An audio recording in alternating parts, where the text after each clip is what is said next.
First, I'd like to say early this morning I was reading about all the stuff in Mexico. It's mind-boggling. Over 200 people lost their lives. You get busy. I get busy in my own little world and don't really know what's going on outside, and that puts everything in true perspective.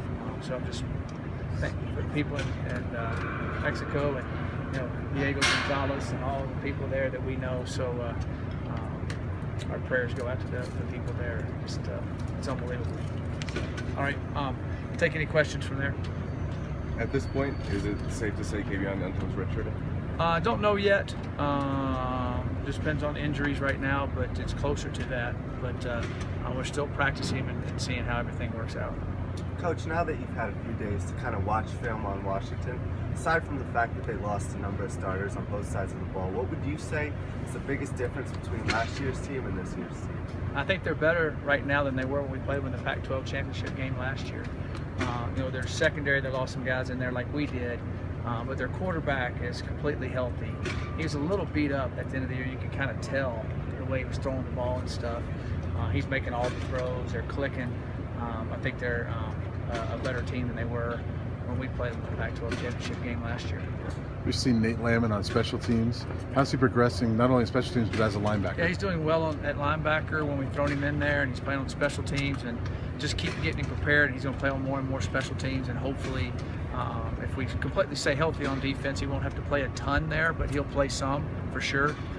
But linebacker spot, things happen to those guys, and they miss a game here or there in such a physical area. And, he can definitely, we've been excited about what he's done. What do you feel like are his best tools as a linebacker at this He point? has great instincts. He just kind of finds the football. You turn on the film, you watch when we did live stuff, and we've done it, he just pops up and makes play after play. He just has that innate ability to find the football.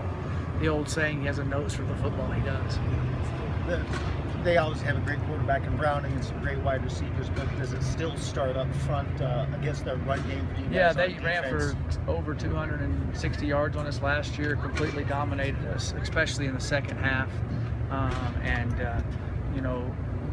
They did an excellent job, and we've got to do a better job, or we don't have a chance to beat them if we can't slow down the run game. Do you feel like your defensive line is up to that task? I hope so, but it's got to be our linebackers and our secondary and all the different things they do. They do a lot of different formations and some different things, so our kids got to really know where to fit. They'll come out with some different ones in this game. They always do. They do a lot of motioning and shifting, and after they do all that, we just got to settle in and be able to play and not be in the wrong gaps and that type of thing. No, he's not eligible to play this year, but I don't think you've been asked about Tony Brown transferring in yet. Is he fitting in pretty well? Is he scout Yeah, Tony team? seems like he's fitting in really well.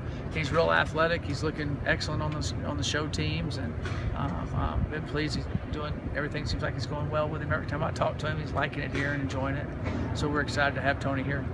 You've been talking about your coverage issues, but one thing that kind of stood out to me so far is Lee Walker in that punt coverage. Have you liked what you've seen from him? Yeah, we have liked what we saw Lee. Lee wasn't able to play last week. Was nicked up a little bit, but he's been full go all this week, and so we're excited. Yeah, he's a big key for us. He has so much speed. He's very tough, and he's a big key in our receiving core too, and in our backup roles. He brings speed in there. And he did some good things last year in the games. So expect to see Lee on special teams and doing some stuff for receivers as the year goes along. We've talked a lot about Dante Pettis. Is he the best punt returner you've seen at the collegiate level? He is extremely, he is really good. I've seen a lot of great ones, but right now I haven't seen any ever, when I turn on the film, watch 3 games in a row and then gone back to the house. So I'd say, yeah, he's the best one I've seen at this time. For sure. I've never watched a film. I've seen him over the course of the season take 3 or 4 back, but not back to back to back. But I keep saying this too. I mean, he is great. Don't get me wrong. But they get in their way of other people. They give him a chance to get started. He usually can make one guy miss, and then they're on other people, and he gets going. He likes to go sideline to sideline on most of his stuff. He has that long end speed, and he's really good. Any change in Frank Umu's status since we haven't asked you this week? No change yet.